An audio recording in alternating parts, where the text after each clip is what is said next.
Hamann and Benson. A vision for your future. Le journal des stratèges.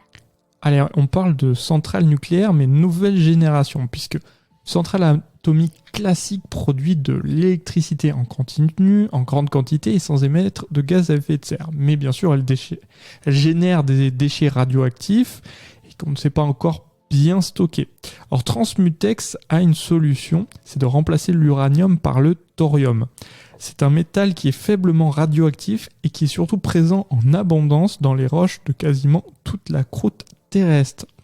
Alors, l'uranium, par exemple, est employé comme combustible nucléaire, mais il est extrait de seules mines kazakhes, australiennes et canadiennes. Avec cette solution, le thorium, il serait donc beaucoup plus bon marché et plus facile à trouver, mais il serait surtout fissionné à l'intérieur d'un réacteur maintenu en état sous-critique et alimenté en neutrons par un accélérateur de particules. Alors les avantages d'un réacteur au thorium doublé d'un accélérateur de particules sont donc nombreux, notamment les périodes de désintégration radioactive qui sont plus courtes, elles passent de 300 000 ans à 300 ans, et les volumes de déchets dangereux considérablement réduits, puisqu'on parle simplement de quelques kilos au lieu de plusieurs tonnes.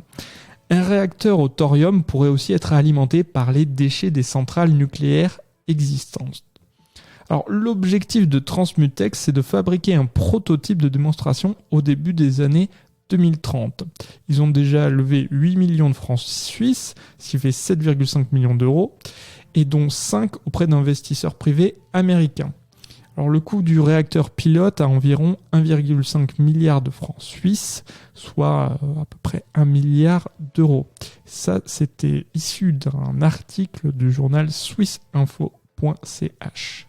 Si vous aimez cette revue de presse, vous pouvez vous abonner gratuitement à notre newsletter qui s'appelle La Lettre des Stratèges, LLDS, qui relate, et cela gratuitement, du lundi au vendredi, l'actualité économique, technologique, énergétique, mais aussi de l'hydrogène, et puis de tout ce qu'on trouvera super intéressant pour votre vie.